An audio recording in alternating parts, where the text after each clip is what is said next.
So இந்த விஷயத்துலையும் அப்படிதான். அவங்களுக்கு வந்து அப்பா கிடையாது, அம்மா மட்டும்தான். கல்யாணம் வந்து என்ன பண்ணாங்கன்னா வந்துச்சு த்ரூ வந்து புரோக்கர் மூலியமா வந்ததுனால சரி ஓகேன்னு வந்து அந்த இடத்துல மேரேஜ் பண்ணி கொடுத்துட்டாங்க. ஓகே, கொடுத்ததுக்கப்புறம் என்னாச்சு அப்படின்னு பார்த்தீங்கன்னா, இந்த இடத்துல அவர் ஏதோ பிஸ்னஸ் பண்ணுறேன் அப்படின்னு சொல்லி தான் மேரேஜ் பண்ணியிருக்காங்க அந்த இடத்துல.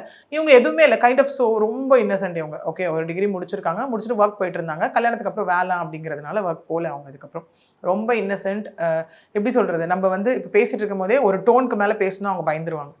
அந்த மாதிரி ஒரு பொண்ணு அவங்க. ஓகே, வரும்போது ஃபர்ஸ்ட் அவங்க அண்ணன் தான் நம்மள அப்ரோச் பண்ணாங்க. அதுவும் அகைன் நம்ம இன்டர்வியூ பார்த்துட்டு தான் ஏதோ உங்களுக்கு கனெக்ட் ஆனதுனால அப்ரோச் பண்ணாங்க. அவங்க அண்ணன் அப்ரோச் பண்ண ஃபர்ஸ்ட் என்னென்ன அப்படின்னு உட்காந்து பேசிட்டு இருக்கும்போது நான் சொன்னேன், நீங்க ஒரு பொண்ணு நமக்கு திரும்ப தெரியும், நிறைய விஷயத்த வந்து பேரண்ட்ஸ் வந்து கஷ்டப்படுவாங்கன்னு மறைச்சிருக்கலாம் அந்த இடத்துல. அந்த மாதிரி உங்க சிஸ்டர் கிட்ட நான் பேசணும்.